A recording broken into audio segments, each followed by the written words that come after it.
All right. Hello, welcome, and Happy New Year to everyone.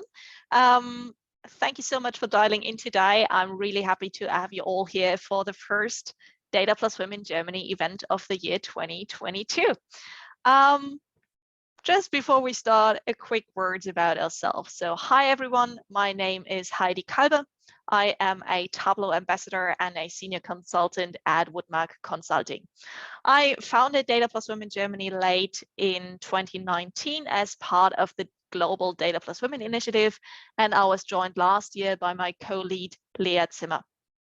Data Plus Women, who are we even? What do we do? We are an initiative that is aiming to offer women a community around their work in data, to share their knowledge and experiences, to celebrate their successes. And while the initiative originated from within the Tableau community, we are open to people from all backgrounds. And of course, we are open to not just women, as our very diverse audience today is evidence enough, I guess. We are aimed at people of all genders because we are all united under one common goal of advancing diversity in the data community. We are hoping to offer a platform to all minorities, whether that be gender or age or language or ethnicity or physical ability or academical background or any other kind. We just hope to help people to find a secure foothold in the world of data, to build their network and to discover new opportunities.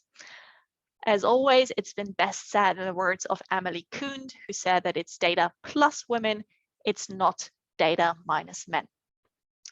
Since this is the first event of the year, I was hoping you'd allow me to take the time to do a quick recap of 2021, because we are looking back on 13 events of varying topics all over the year.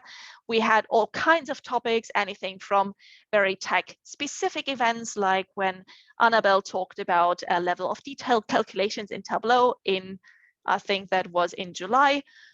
We had some non-data related topics for women in business, like when Edem talked about personal branding in February. And we've had joint events with other chapters, like our global Data Plus Women event in June and our Christmas event, as always, a fantastic end to the year 2021 in December. I guess since that was the second Christmas event in a row, it's kind of a tradition now. So please make sure to leave some room in your December plans for this year.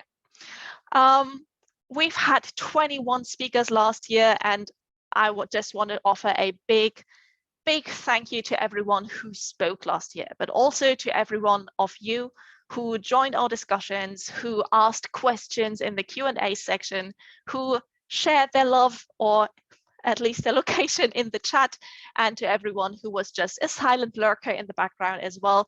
I'm hoping to see you all again this year, and I'm looking forward to a fantastic 2022 with every one of you. And to start us off this year, we have invited our guest speaker, Ruth Dreyer, and she will talk about the mental load of submarines, magical words, and life hacks. Ruth is a passionate consultant and people developer. I can absolutely relate to her because she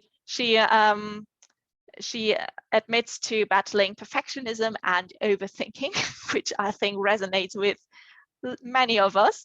And in her personal life, she loves looking at paintings, baking cookies, and listening to soccer podcasts. If you have any questions for Ruth, please use the Q&A feature or drop them in the chat, though I prefer the Q&A feature, and just have fun during her presentation. So Ruth, over to you. Thank you so much. Thank you, Heidi. Thank you, everybody. I didn't know this is such an international event. I'm thrilled and kind of panicky. Sorry about my German accent, and maybe there will be moments when I'm looking for words, but well, I guess if it's so international, you are also used to international speakers with non-perfect English.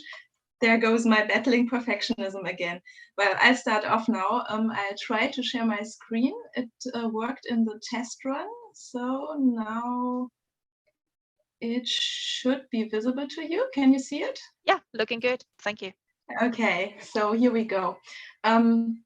when I was invited to speak about mental load, I had held this presentation in German, and it's a bit strange because mental load seems to be an English word or combination of words, but it only exists in Germany as far as I know. So maybe you can give me feedback later on if you know it in the English speaking world, in the native English speaking world. I will tell you in the course of the presentation how I came upon the topic of mental load, and well, we will see. I'll just start off now. I'm talking myself into some corner. I painted an example for you with a family, a couple, an orange person and a green person, and they have a child which is marked yellow and a cat, of course, and they live together. And we have the situation that the orange person is working at their desk, maybe in an office, maybe remote, we don't know, it's not important, and the green person also. So the orange person thinks that after work, this person will go to the supermarket and buy the groceries. And for this, there is a shopping list which comes from the green person. So far, so good. And the green person thinks the same. The orange person will do the groceries and I will supply the shopping list. Okay, so what about that shopping list? There needs to be a meal plan for the week, of course, because otherwise you don't know what to buy. This comes from the green person too. And then the green person remembers that there is a pharmacy. In Germany, we have this A sign for Apotheke. That's the pharmacies in Germany. It's right next to the supermarket. And there was something to remember. This is a prescription. In Germany, those look like this, a pink or a purple. And then this person also remembers, I have to check if the detergent has run out, if I need to put this on the shopping list. And maybe you already realized that the thoughts regarding the shopping list don't go like a list, but they go this place and that place. And as the person is sitting at their desk and working, the person probably thinks working thoughts in between, work-related thoughts. Okay, there was the thought about the detergent, and then there is a birthday party. The yellow child has a birthday coming up, and there needs to be a cake, of course. And for this cake, we need the ingredients, and there are nuts involved, and eggs and flour, of course. All this needs to go on the shopping list. And there is the cat. Maybe the cat food has run out too. We need to check this for the shopping list.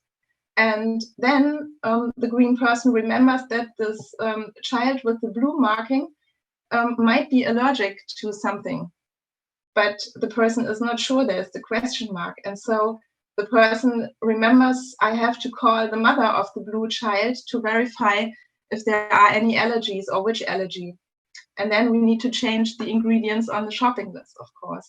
And then maybe the last thing is the prescription for the pharmacy still needs to be picked up by the doctor, and when are the office hours of the doctor's office. So this was my example for mental load, because basically this is how my brain functions. It goes off into all directions, and this is quite exhausting sometimes, and maybe you know this. I mean, you've registered for this presentation, so something attracted you, and maybe it's that you know something about this, or that you feel your brain is working the same, and it's quite exhausting. But there are people to whom this is not exhausting, and maybe you are a person like this, and it doesn't feel like a load. But you might be the green person, but you don't feel it's a burden, but you're good at it, and it makes you happy that that you can do and remember and coordinate all those tasks, and you have a fulfilled life, and that's fine. It's just right for you the way it is, if this is the case. And I'll be talking about myself, and for me it's a burden, and maybe it's for the majority of you a burden. But if you are such a person who loves doing this and is good at it, I would love to hear your feedback later on, because we are all kinds of people and everybody is different. Okay, now who is betroffen? involved. And it's mainly it's couples with children. That's of course the obvious constellation. You are parents and you have children and you have so many details to think of. For single parents, the load might be even heavier. Maybe there is a second parent somewhere around your life and is cooperating, then it's easier maybe. But maybe there is a second parent somewhere around who is not cooperating, then it's even harder. And then there are people who are taking care for someone, maybe someone of their family or a neighbor or someone, and they carry the mental load for them, their doctor's appointments or their shopping or whatever. And sometimes even couples without children or without others to take care for can relate to what I'm talking about, because one person started to remember all the little details for the other person. And then there is some other case, maybe children or teens in families where the grown-ups are unable to carry the mental load can relate to this too, that at a very early age, they are sort of forced to take the responsibility for all those little details. Why am I speaking of load? It's because it's a multitude of things. It's not just one topic, but it's all kinds of topics. There are interdependencies, like with the cake, there is the birthday. I need the cake for the birthday. I need the ingredients for the cake. I need to put them on the shopping list.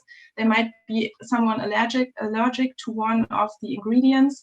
It's like a chain, and if you change one element, then you have to remember the rest to change the rest too. Things change quickly, sometimes very quickly.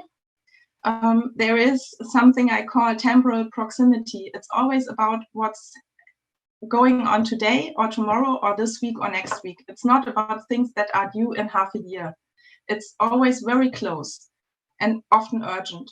And there is a fundamental difference to to-dos that are related to money or insurance or tax or car or house or garden. I mean, if your car breaks down or needs fuel right now, then it's urgent too. But if you think that you have this inspection for your car coming up, you can plan that ahead. You know about this, and well, maybe of course you forget it like I do, but basically it's something you can plan ahead for months, that your car needs to go to the shop for the inspection.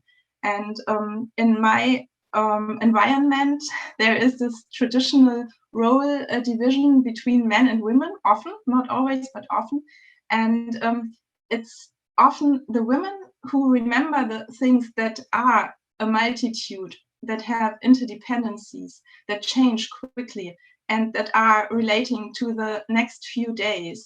And it's the men who take care of money, of insurance, of tax, of car, house, and garden.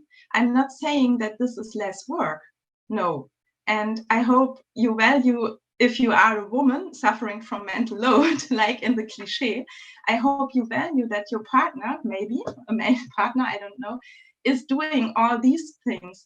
But for me and in my environment, it's often a fact that those things are longer term, have a longer horizon to be organized.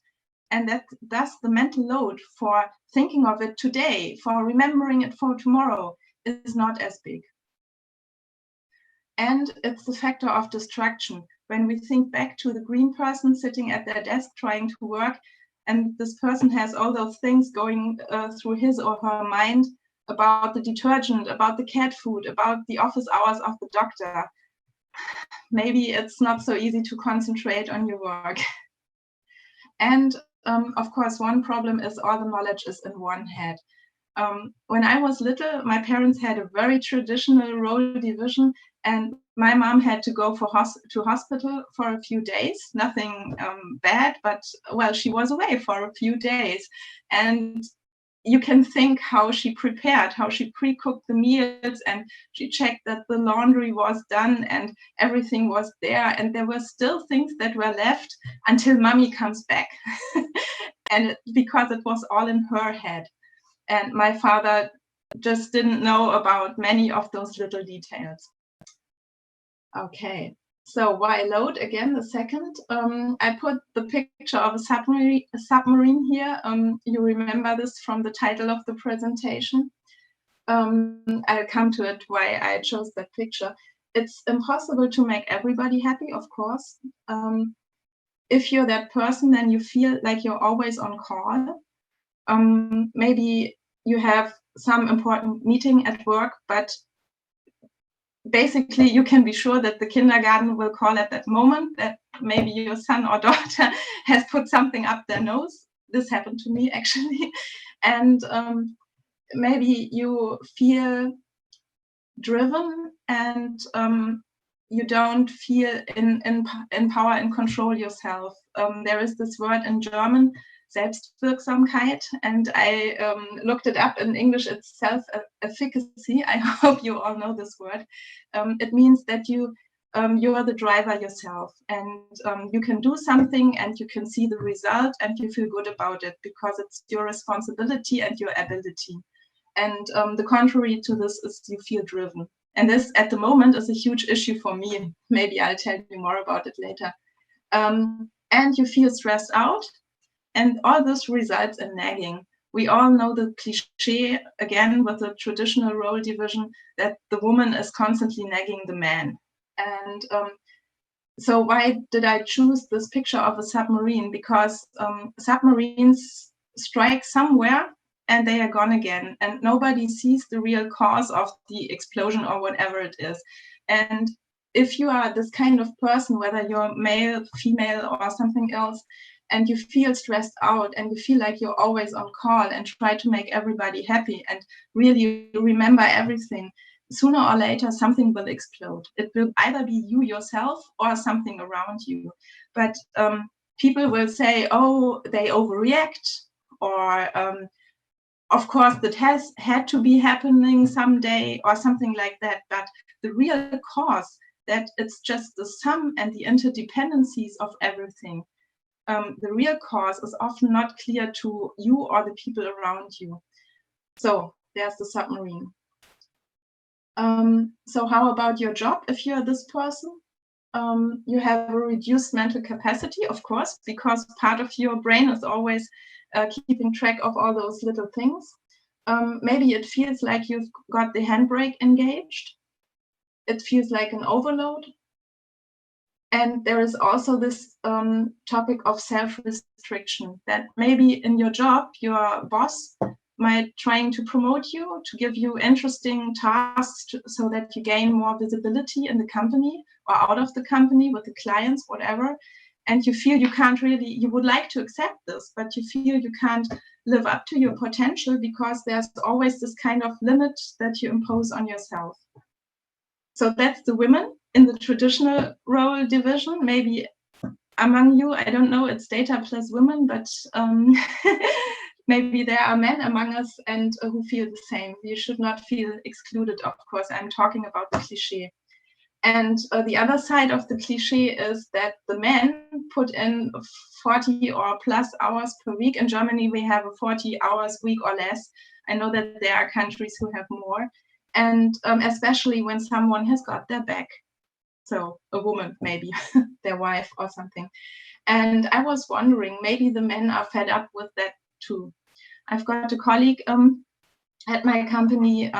He just became a father of twins. He already had one child, and now they just had twins like day before yesterday or something. And he talked to me quite open that he has this exact situation, that somehow it happened that he made the career, and his wife, who is also a high potential, but somehow she is at home with a child. And this causes a lot of discussions. And those two, they are already very aware of it, and they have a Kanban board on their fridge and everything. So they are already applying a lot of methods and tools that I only discovered for this, and that we will talk about in a minute. But still, even those methods and tools don't always help when you're already in this situation, that one has a leading function in the company and the other person just is at home. Okay. how does all this come about? And here I will tell you how I stumbled across this topic. And actually, for me, it was not in the context of, oh, everything is so bad and I can't stand it anymore. But actually, I came to it from a position of luxury, because I have a husband whose mother used to work. And when we started living together, I come from this very conservative role thing. I could not stand, something in me could not deal with him doing housework. And I could not understand myself because, well, I'm a modern woman, of course, I'm 45 years old. Maybe I should mention this. I was born in 1976, and so was my husband. And so we are the modern couple. We both went to university, of course, and well, why can't I deal with a husband doing housework when, of course, my conscious brain always says this is how it has to be and this is how I want it, because I want a career for myself too. And I had this strange, it was like a bad conscience. Whenever he did something, like he would vacuum the flat or something, I felt this had to be my job. Why? And I realized at some point that the role models from our childhood have such a strong impact on our subconscious and maybe also on our conscious. And then I realized that I can have this very luxury situation with a husband who is used to a woman working, because his mother worked and his father shared the homework, the housework. And yet there is this strong imprint within me, a cultural imprint, which sort of goes against it. And so the thing, if you are suffering or maybe grasping to understand or something with the situation, maybe also with a partner, then look at both your families of origin. Who were your role models? And also look at the community you grew up in.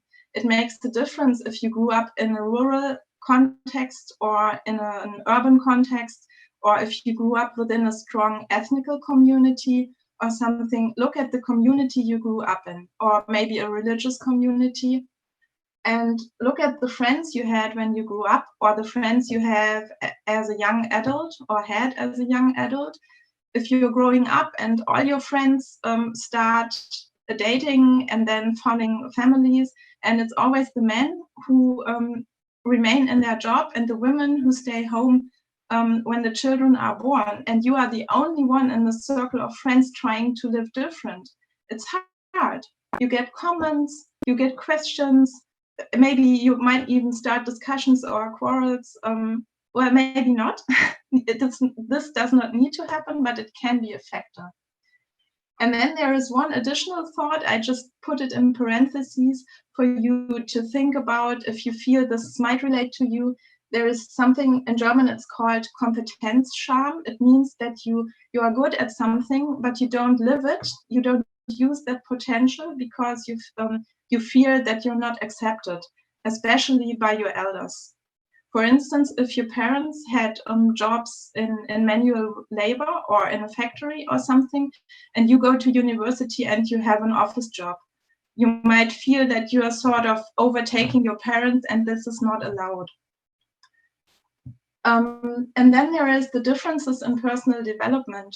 In my environment, this is often the case that the men are a few years older than the women, and I'm talking about the traditional couples, of course, with one male person and one female person.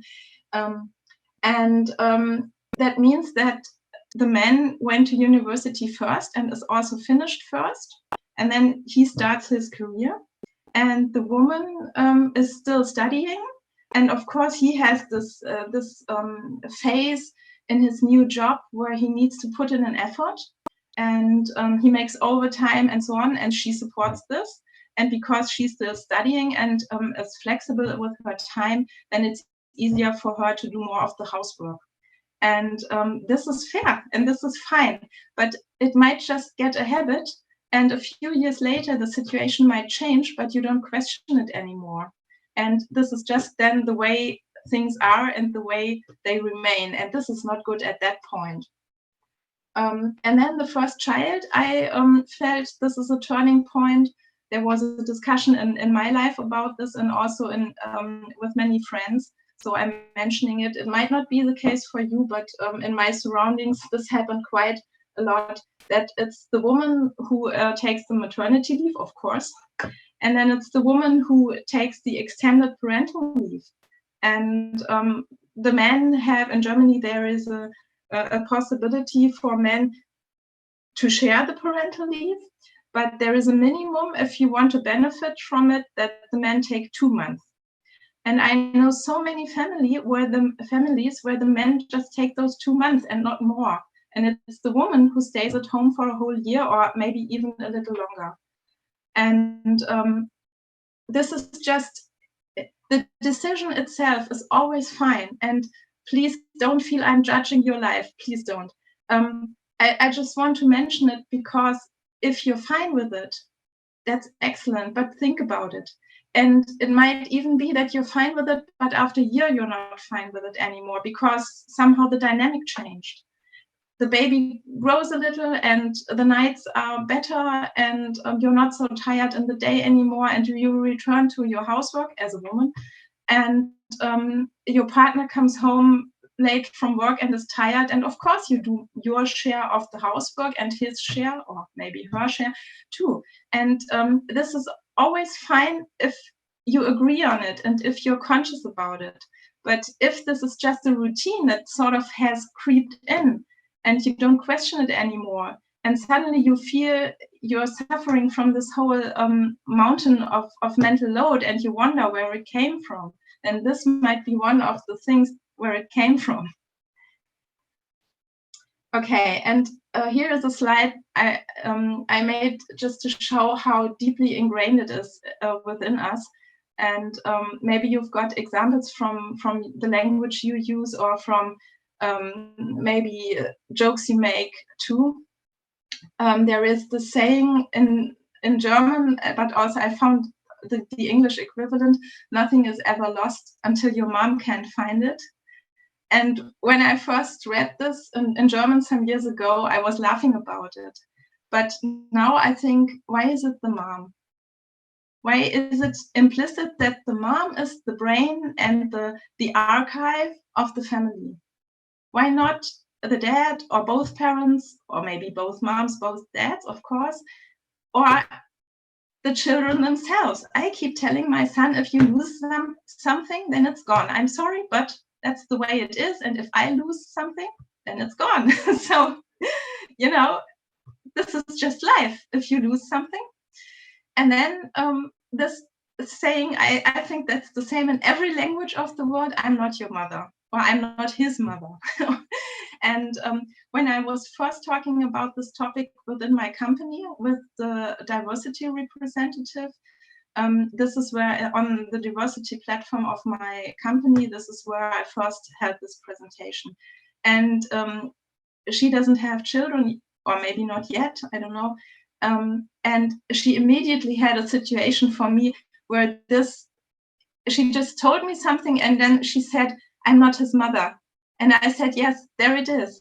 And it was not conscious for her. It was so deeply ingrained in her being, I don't know, in her culture. And it is in mine still.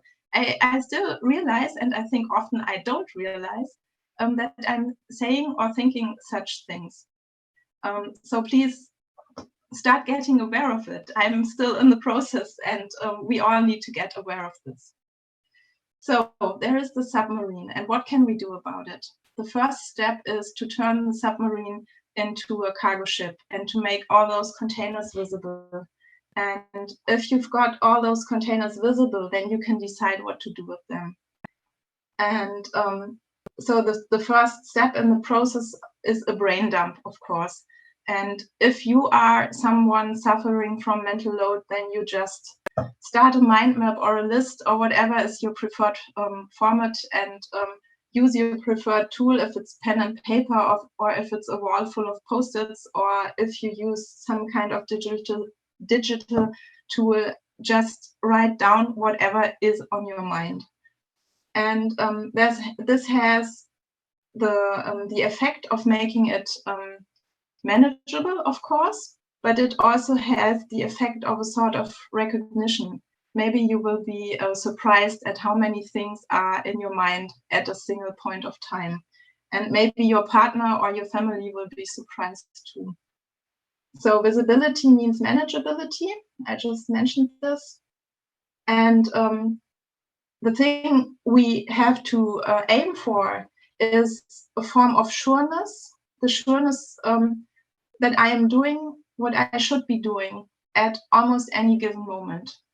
And this is so hard to achieve.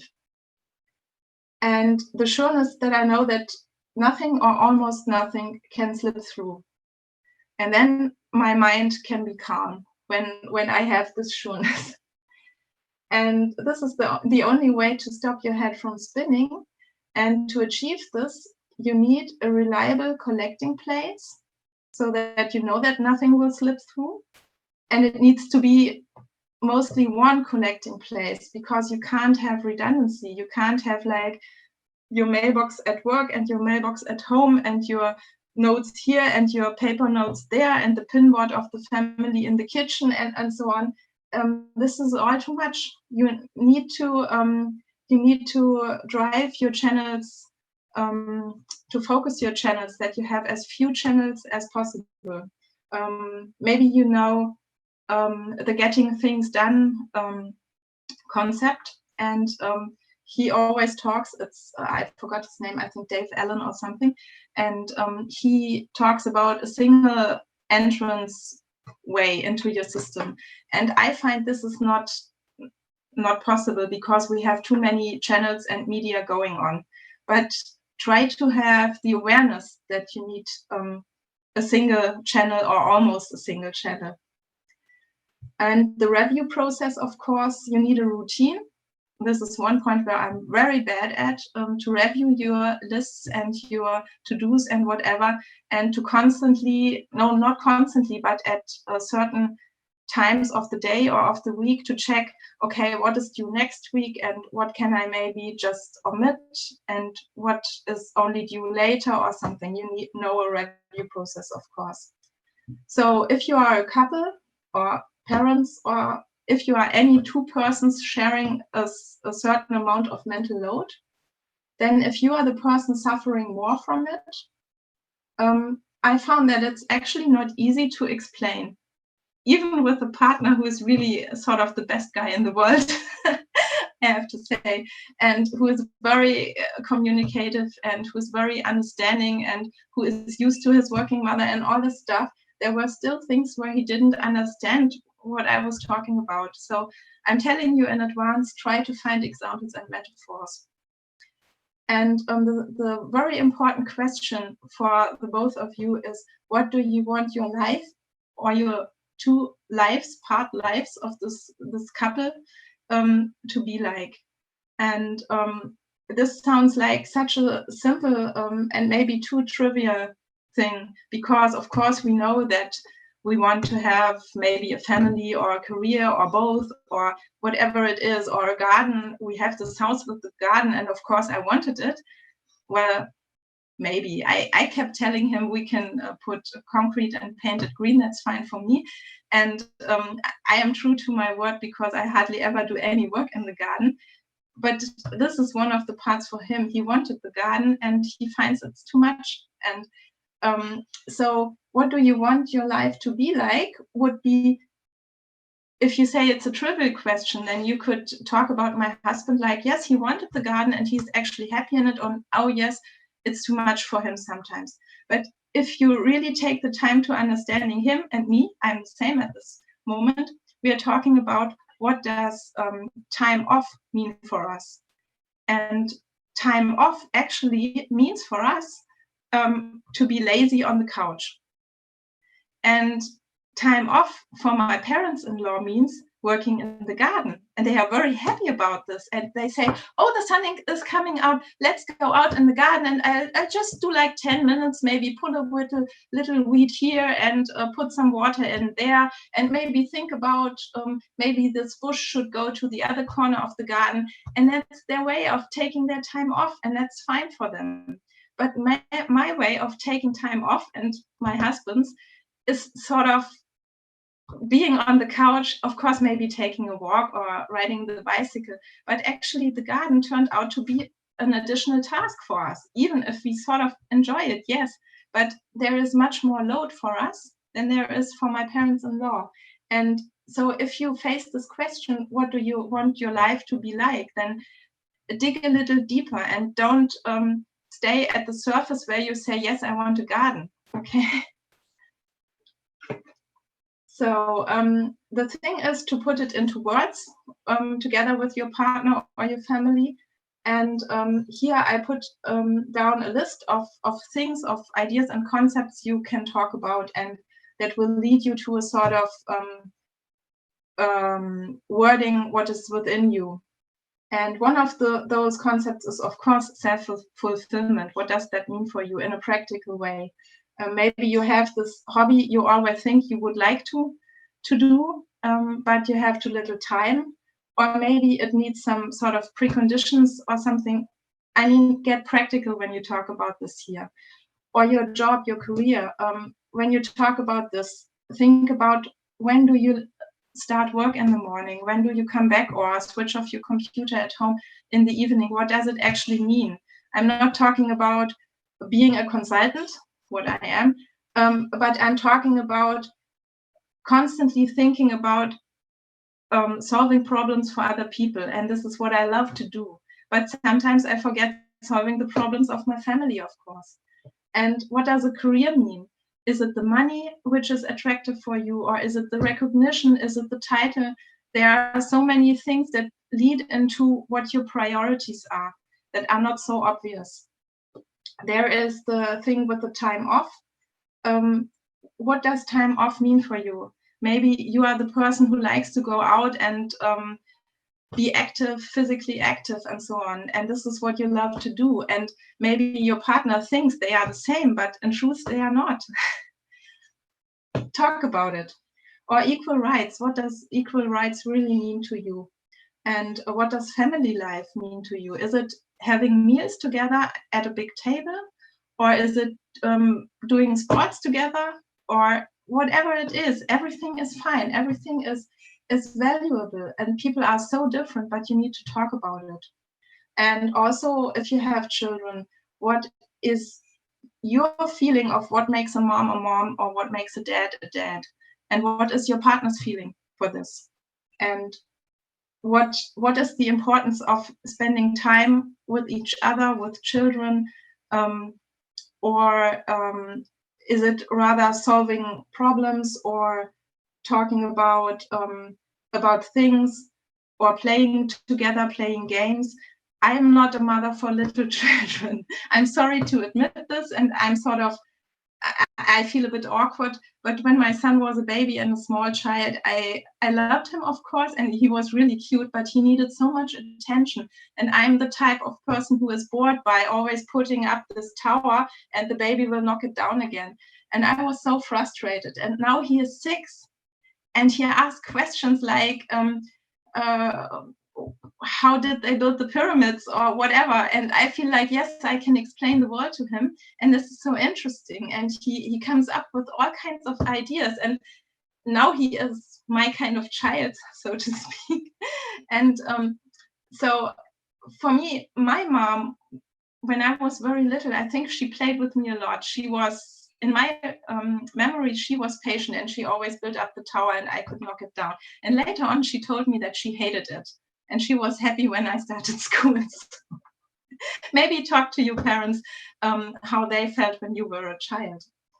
So again, let's look into your family. This is sort of a repetition now, sorry. Who were your role models when you were kids? The plural here is you and your partner or other members of your family, where you share the mental load, of course. which parent was working how much. I told you that my mother basically did not work. She did volunteer work and neighborhood assistance and all kinds of things, but she did not work a full-time job. And my father worked a full-time job. So who took care of the household, of the kids, and also how about your extended families or the families of your childhood friends? So, and if you look at all this and you talk about all this, and then it's up to you to decide what do you want to keep and what do you want to change. It's your decision, really. You don't need to copy what your parents did or what your community thinks you should do or so.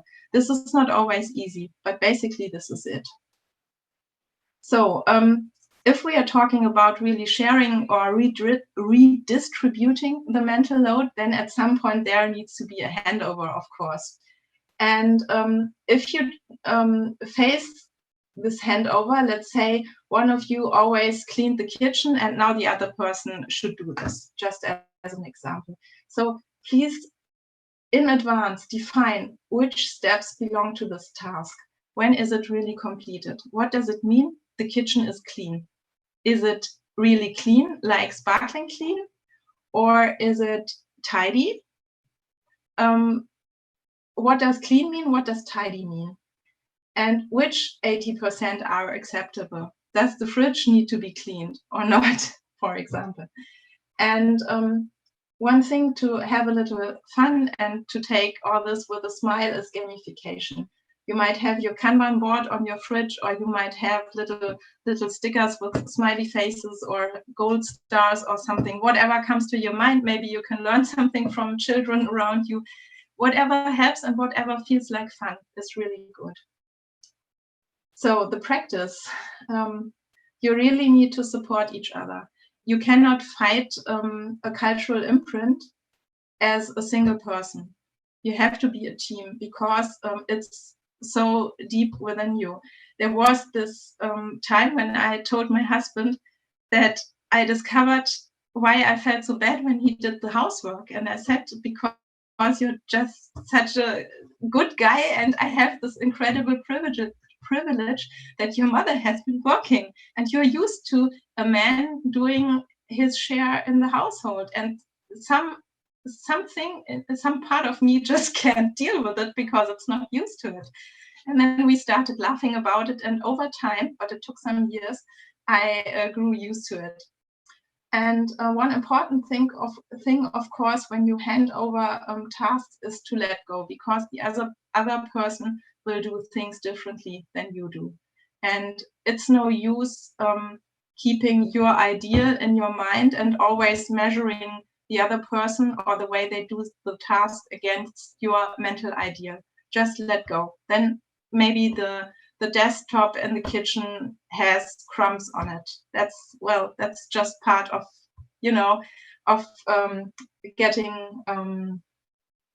getting a sort of practice in redistributing the tasks.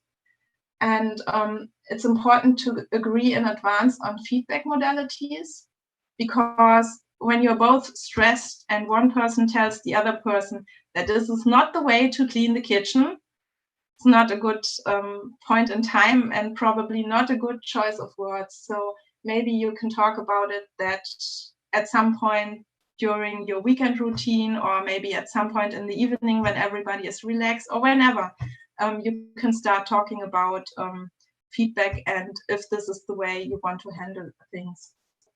Also, there might be some words that people are sensitive to. Maybe you have heard something in your childhood that your parents were nagging at each other and using certain words, and such words might just push emotional buttons. Okay, and if you change something, like you switch cleaning tasks or anything, think of agile software development or whatever.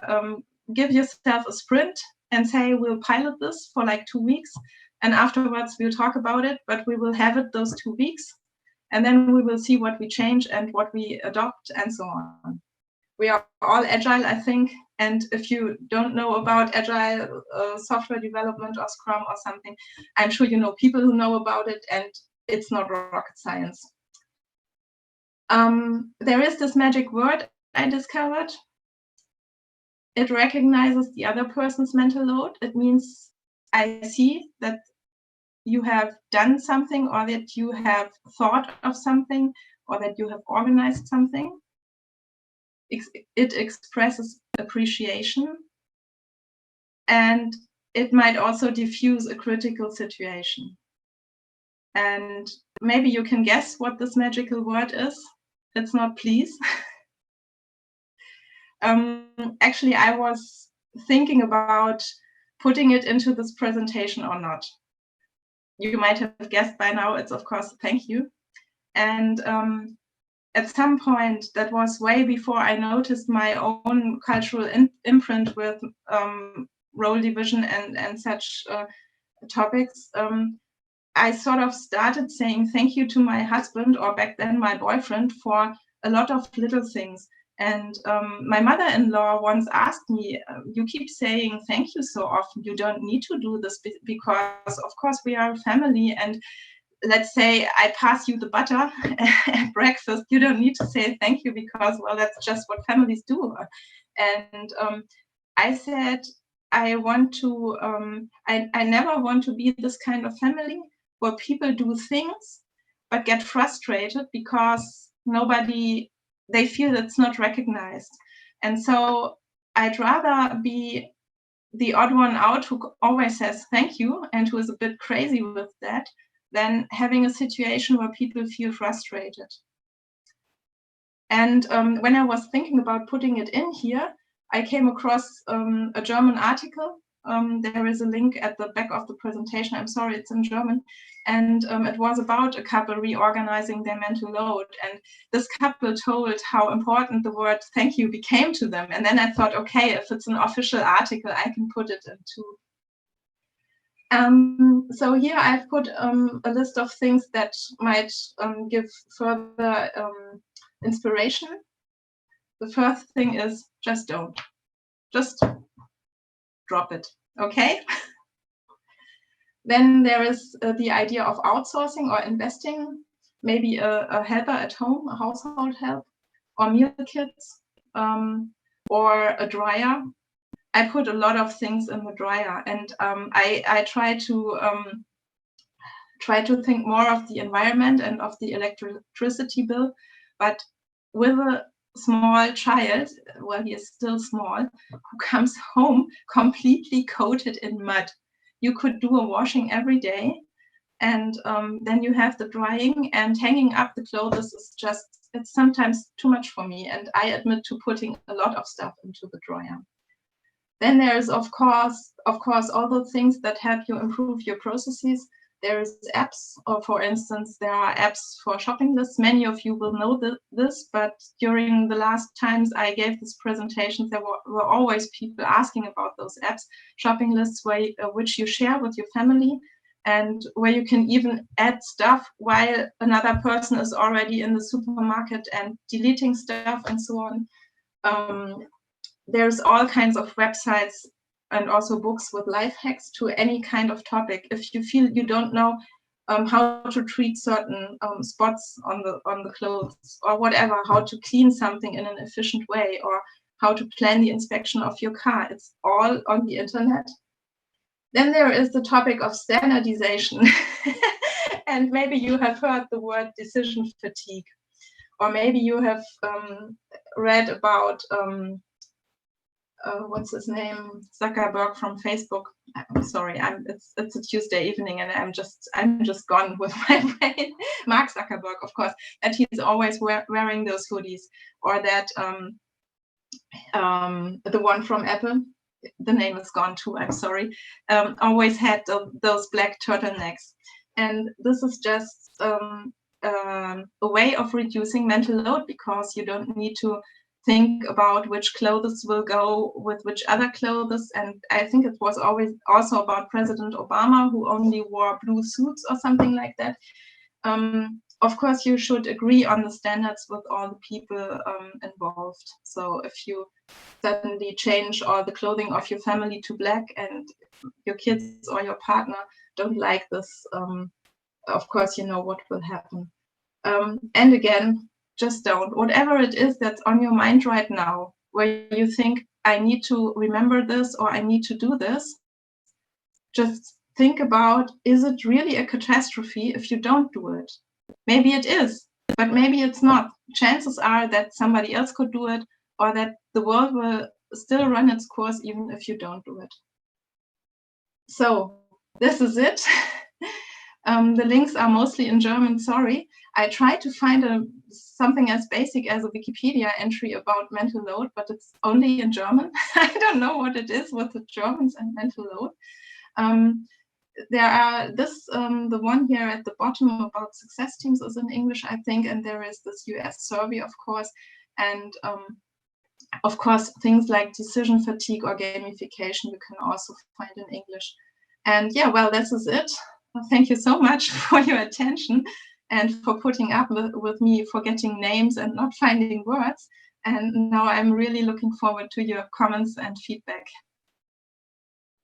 Well, thank you so much, Ruth. There were plenty of comments in the chat where people said, okay, this resonated with me, this happened to me. I can definitely see myself in this presentation. So, I mean, we obviously had the correct audience for this one. We do have one question. So you mentioned your brain dump.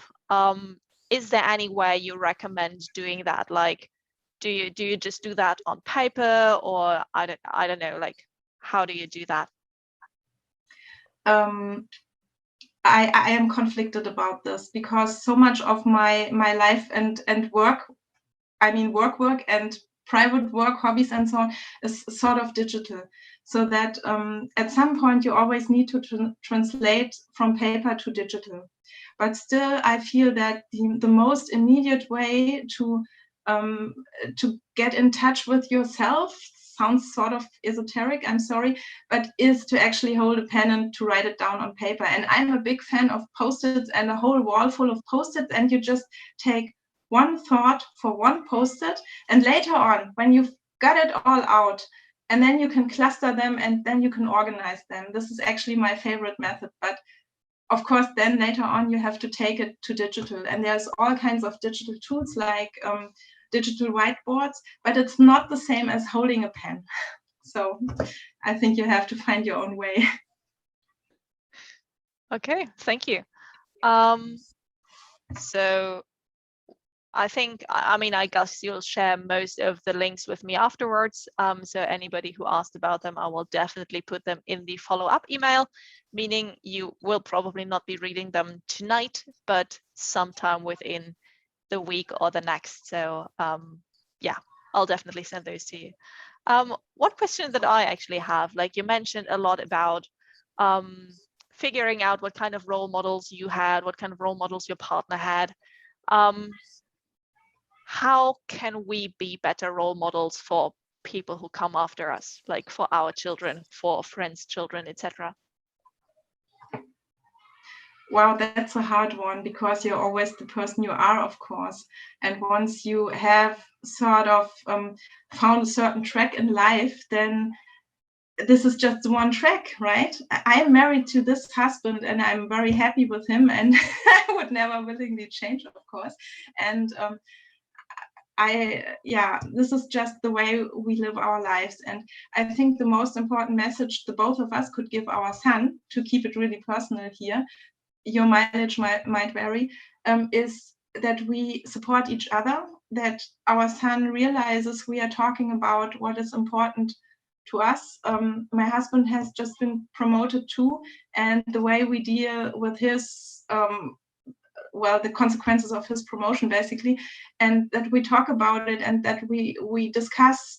You've got your work meeting in the evening at that day, and I've got mine, and that everything has the same right to be there, and that not one person is more important or one person's needs are more important. And I think whichever kind of family constellation you have, teaching your children or being a model in recognizing the other person's needs and being transparent about your own needs, and not shying away from a discussion, but always keeping the discussion on the level of friendship and love, and finding a solution. I think that's the best thing we can do. And we never well, you remember struggling with perfectionism and overthinking.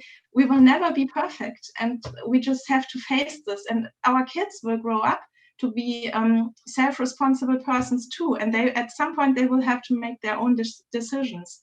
And then it's not our responsibility anymore. Maybe we would wish that it was, but it won't be. And well, this is just life, and we have to find our way for us and for our family. Yeah. What you said about saying thank you really resonated with me, because I like, it comes mostly natural to me, but sometimes I really make a point of saying thank you to my boyfriend, who does honestly most of the home labor in our kind of relationship when I'm with him. And the kids sometimes call me out on it, like, why do you say thank you for cooking? Like, we obviously have to eat, so like, why wouldn't he? I'm like, no, you shouldn't take that for granted. I mean, he thought about it. He did a shopping list. Maybe I did the shopping. Maybe somebody helped him chopping stuff, but still he made sure that you all could eat in dinner. So like, why would you say thank you? And just, I think normalizing that kind of thing, like seeing what other people are doing to support you and people around you, that's really powerful. So I love that you included a full slide on that. Yeah.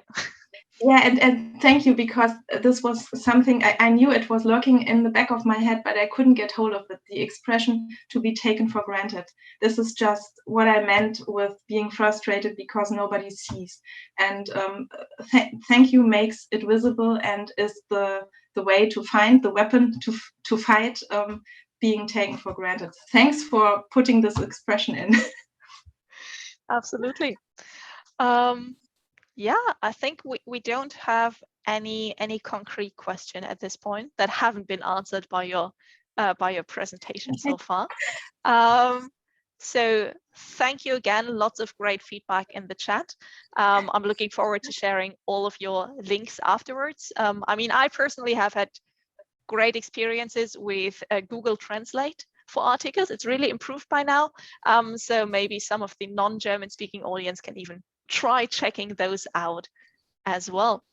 I welcome everyone to join us for a follow-up discussion with Ruth in just a couple of minutes. But before we do that, I just want to share our upcoming event, because of course we have an upcoming event, and it's just next month. It will be on a Wednesday this time. So everybody who got used to Tuesday events last year, this one will be on a Wednesday. It's on Wednesday, February 23rd, again at 6 p.m. Central European time as always, so the time doesn't change at this point. And we are talking to Coffee Code Break. You might have heard of them. We've talked about them a couple of times. They are a collective who offer mentoring for women working in the tech sector. And we will be having a panel discussion with co-lead Xenia Handel and some other guests from the initiative. So I'm really looking forward to seeing some of you there, hopefully most of you. And yeah, everyone who doesn't want to join us in the discussion afterwards today, thank you so much for coming. And I guess we'll hopefully see you all in February.